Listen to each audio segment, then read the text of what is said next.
Hello 9th class students, hope all of you are fine at your home. Students, this is my second video from our chapter Delhi Sultanate, and today I am going to discuss about the Alauddin Khilji. Students, Alauddin Khilji is ruled from the year 1296 to 1316 and founder of the Khilji dynasty was Jalaluddin Khilji.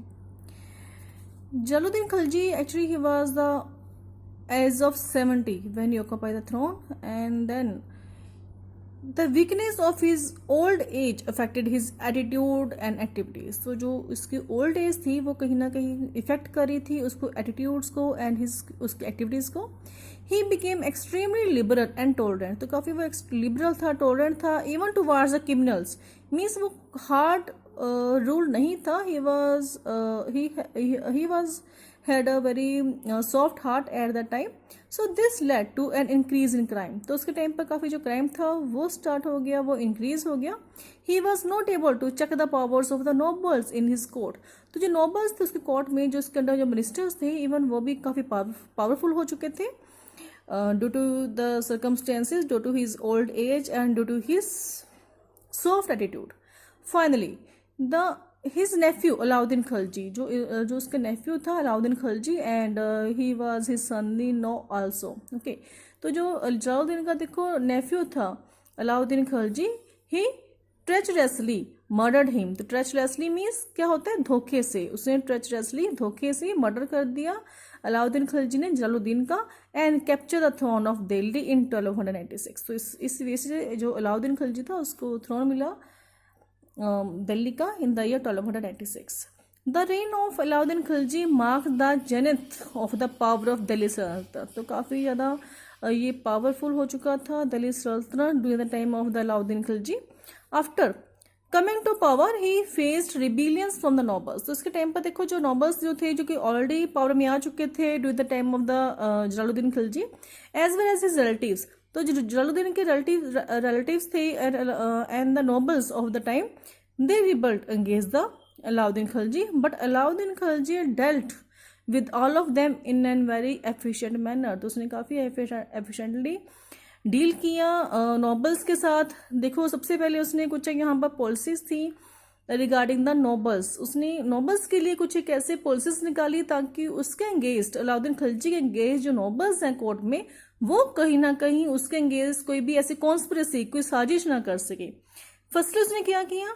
He banned the inter marriage between the nobles. अगर nobles के बीच में कोई inter marriage means ये नहीं है कि एक नोबल है और उसका कोई बेटा है, सेकंड नोबल की डॉटर है, तो आपस में मैरिज कर रहे हैं. नो, ही मीन्स उसने टोटली इस चीज़ को बैन कर दिया कि जो नोबल्स हैं वो उनकी आपस में मैरिज बेस्ड रिलेशंस नहीं हो सकते हैं. एक्चुअली उसके माइंड में यही था, कंसेप्ट था कि अगर देखो नोबल्स के बीच में ऐसे रिलेशंस होंगे तो उसके एंगेज कहीं पर भी मिलकर उसके एंगेज अलाउद्दीन खिलजी के एंगेज उनको कॉन्स्पिरेसी करने का मौका मिल सकता है. तो इसलिए उसे नोबल्स के लिए ये बैन कर दिया कि आप इंटर मैरिज नहीं कर सकते हो बिटवीन द नोबल्स. एक नोबल की दूसरे नोबल के घर में मैरिज नहीं हो सकती है. और सेकेंडली उसने एक्सपॉनेज सिस्टम, जो स्पाई सिस्टम था, वो इंट्रोड्यूस किया यहाँ पर. उसने स्पाई छोड़े, जासूस, स्पाई मीन्स जासूस छोड़े अपने नोबल्स के. हमेशा वो नजर रखते थे नोबल्स की एक्टिविटीज के ऊपर कि वो कर क्या रही है. तो इस वजह से उसने नोबल्स के ऊपर देखो रिस्ट्रिक्शंस लगा के रखी हुई थी. Then some of his achievements are discussed here. तो कुछ एक उसकी अचीवमेंट्स है यहाँ पर अलाउद्दीन खिलजी की. First of all northern camping. तो नॉर्थ में इसके जो कैंपिंग्स थे, after consolidating his power Alauddin sent his army on his first expedition to Gujarat. तो फर्स्ट से देखो जिसका फर्स्ट एक्सपीडिशन था, तो फर्स्ट इसने आर्मी को सेंड किया गुजरात के लिए in the year 1299. And the strong forces of Alauddin led by Ulugh Khan and Nusrat Khan plunder Gujarat and its capital Anhilwara. तो यहाँ से जो इसके टू लीडर्स थे उस टाइम, फोर्सेस के लीडर्स थे उलग खान एंड नुसरत खान. तो उनके लीडरशिप में गुजरात को लूटा गया और उसकी कैपिटल को भी, जो गुजरात की कैपिटल थी, Anhilwara at that time. And also one interesting point is बेटा, यहाँ पे आपको गिवन है नेम मलिक कफूर. तो गुजरात से एक स्लेव को, जो ये यहाँ पर नुसरत खान है, ये परचेज करके लेकर आए थे मलिक कफूर को in the by giving the 1000 दिनार. 1000 दिनार का एक्चुअली दिनार was a currency at the time.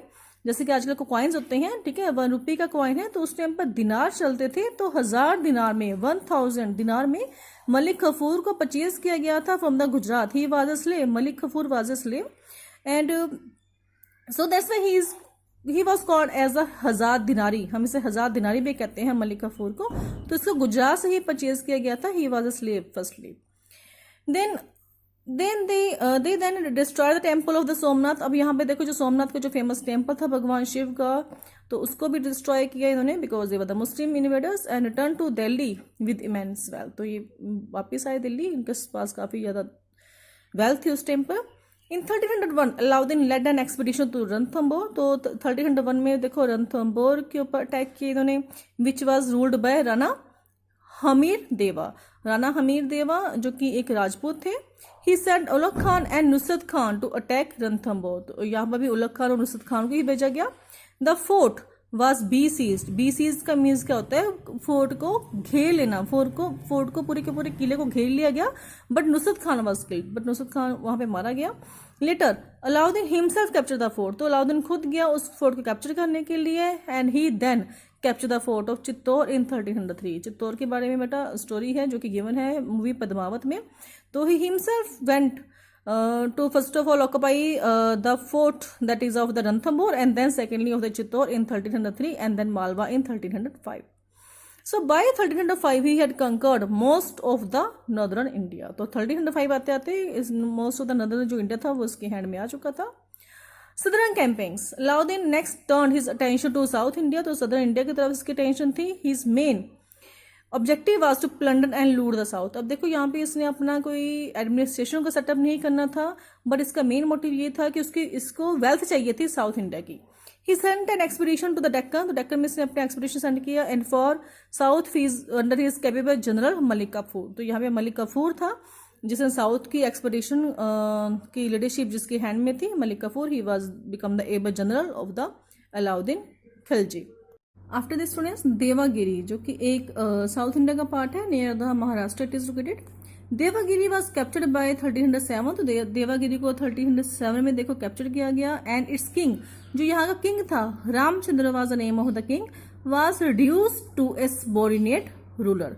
अब वो एक ओनली सबॉर्डिनेट रूलर था. सबॉर्डिनेट का मीन्स क्या है कि उसको सभी जो ऑर्डर्स थे of the Alauddin he had to accept it, and he also had to pay tribute. तो उसको मीन्स उसका जो देवागिरी जो उसका राज्य था वो वापस कर दिया गया, बट ही हैड टू पे द ट्रिब्यूट. ट्रिब्यूट का मीन्स होता है कि एनुअली एक लमसम ऑफ मनी जो है उसको पे करनी पड़ेगी to the Alauddin Khilji.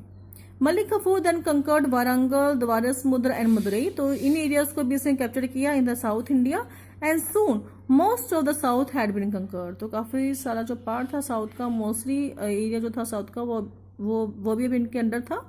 However, it is to be noticed that Alauddin did not annex these kingdoms. तो देखो अलाउद्दीन ने इन किंगडम्स के ऊपर अटैक किया for their wealth, but did not annex them. Annex का मीन्स होता है कि एड अप, उनको अपने किंगडम में ऐड नहीं किया. ठीक है, due to the following reasons. अब रीजंस क्या आते हैं कि क्यों अलाउद्दीन ने इन किंगडम्स की टेरिटरीज को अपने टेरिटरीज में ऐड नहीं किया है. Firstly it would have been difficult to control these far away land from Delhi. अब आपको पता है दिल्ली से एक जो साउथ इंडिया की तरफ हम जा रहे हैं, near the Mumbai, near the you can say Karnataka, Tamil Nadu, तो इन एरियाज को दिल्ली में बैठकर उस टाइम पर एडमिनिस्ट्रेशन करना जो था, कंट्रोल करना, it was a very much typical work.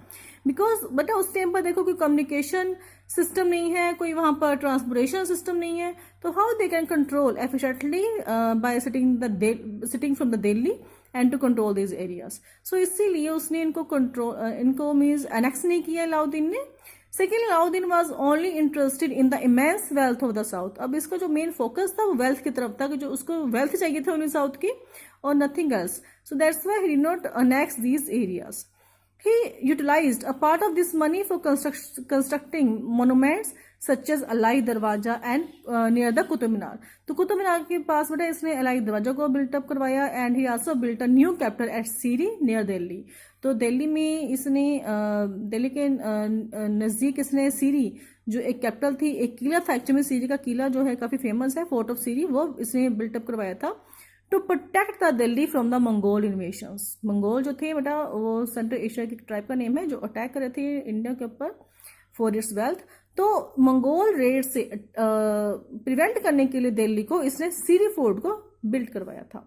He also carried a number of economic and administrative reform. तो economic and administrative reform भी किए इसने काफी, including the market system, new market system देख के इसने इंट्रोड्यूस किया था, and also the price control measures he adopted.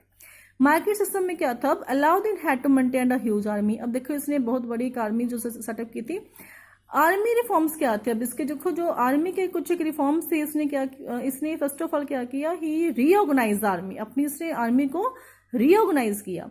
और इसके अंडर इसने जो इनकम्पिटेंट जो कि एल्डरली सोल्जर्स थे, जो बुजुर्ग थे कुछ एक, या फिर इनकम्पिटेंट थे, उनको इसने डिसमिस्ड कर दिया। Okay, he dismissed the incompetent and elderly soldiers and then he recruit the fresh young soldiers in his army. जो न्यू फ्रेश और यंग जो थे उनको इसने रिक्रूट किया और उनको प्रॉपरली ट्रेनिंग प्रोवाइड की गई इन सोल्जर्स को। And then he also introduce the चेहरा सिस्टम, हुलिया सिस्टम देखो इसने एक इंट्रोड्यूस किया आइडेंटिफाई करने के लिए सोल्जर्स को। And also he introduce the system of the branding horses, that is called the दाग सिस्टम। एक्चुअली में ना हॉर्सेस के ऊपर एक दाग, एक स्टैंप लाइक लगाते थे, जिससे कि जो हॉर्सेस हैं उसको आइडेंटिफाई कर सके कि ये हमारी ही आर्मी के सोल्जर हॉर्सेस हैं। एंड सेम लाइक सोल्जर्स के लिए यहाँ पर हुलिया और चेहरा सिस्टम जो था वो इंट्रोड्यूस किया अलाउद्दीन खिलजी ने। Then he had to kept the army. अब इसको देखो एक ह्यूज आर्मी इसके पास थी to protect the state from the Mongol raids and from the internal revolts. However such a huge army was draining the resources of the state. अब इतनी बड़ी आर्मी के लिए आपको पता है एक्सपेंडिचर होंगे, उनको सैलरी प्रोवाइड करनी पड़ेगी, उनके मेंटेनेंस के ऊपर मीन्स उनकी फूड है, उनके क्लोथ्स हैं, उसके ऊपर भी एक्सपेंडिचर होंगे। Hence Alauddin fix the salaries of his soldiers at a very low level. तो उसने जो सैलरीज जो थी सोल्जर्स की वो काफी लो लेवल पर रखी। And also he to the following steps, तो कुछ जो उसके मार्केट कंट्रोल पॉलिसीज के स्टेप, मार्केट कंट्रोल पॉलिसीज क्या थी उसकी, वो मैं आगे आपके साथ अभी डिस्कस करूंगी आपके साथ। To control the prices Alauddin set up 3 different markets. अब इसमें देखो प्राइजेस को कंट्रोल करने के लिए, प्राइजेस कंट्रोल मीन्स देखो जो गुड्स के प्राइजेस हैं उसमें काफी फ्लक्चुएशन आती है आज के टाइम पर भी। कभी आप सुनते हो कि जो फॉर एग्जांपल मैं बताऊंगी आपको, जैसे अनियन की प्राइसेस हैं, कभी आप सुनते हो कि 20 रुपीज kg हो गए हैं onion, and some time it goes to the 80 rupees पर kg। तो ये क्या है, दिस इज अ फ्लक्चुएशन, कितने कभी 20 kg एक चीज मिल रही है, 20 रुपीज kg मिल रही है हमें, कभी 80 रुपीज तक चले गए उसके प्राइसेस। तो इन चीजों को रोकने के लिए, फ्लक्चुएशंस को रोकने के लिए इसने प्राइस कंट्रोल पॉलिसी को अडॉप्ट किया। First he introduce 3 market system, उसने 3 डिफरेंट मार्केट्स को सेटअप किया फॉर डिफरेंट कम्युनिटीज। और यहाँ पर ग्रेन्स के लिए अलग मार्केट थी, there was the grain market, cloth market separate market for the cloth. Grain means जहाँ पर आपको सारा का सारा फूड आइटम्स मिलेंगी। Cloth markets was there and markets for the horses, slaves and the kettles. तो एक सेपरेट मार्केट्स थी हॉर्सेस, स्लेव्स और कैटल्स की सेल परचेज के लिए। Ensure implementation of price control, तो प्राइस कंट्रोल की इम्प्लीमेंटेशन के लिए Alauddin appointed A superintendent who was assisted by an intelligence officer। तो इसने हर एक मार्केट के लिए, जो ये 3 मार्केट थी, सबके लिए एक सुपरिटेंडेंट को अपॉइंट किया। And also there was an intelligence officer for the help to the superintendent. And this officer was also called the शान मंडी। इनके लिए बड़ा एक टर्म यूज की गई है सुपरिटेंडेंट के लिए, शान मंडी ही वाज कॉल्ड। तो इनको ये प्राइस कंट्रोल के लिए ही इनको अपॉइंट किया गया था, ताकि जो शॉपकीपर्स हैं वो ज्यादा प्राइजेस ना लें। Any cheating and under weighing of goods resulting in the hard punishment. अगर कोई चिटिंग करता था कोई शॉपकीपर, या फिर कोई आपको कम वेट की गुड्स आपको तोल के दे रहे हैं, जैसे कि अगर 1 kg गुड्स है और आपको ओनली 900 ग्राम्स की वो मिल रही है, so it resulted in hard punishment. तो उसके लिए काफी हार्ड पनिशमेंट्स थी, like imposition of fine impose, उसको फाइन चार्ज होता था उस शॉपकीपर के ऊपर, और he was sent to the jail. And then Alauddin Khilji was died in the year 1316। Student, this is all about the Alauddin Khilji. One topic is left, that is the Muhammad bin Tughlaq. Then I will discuss with you in my next video lecture. Have a nice day. Goodbye all of you.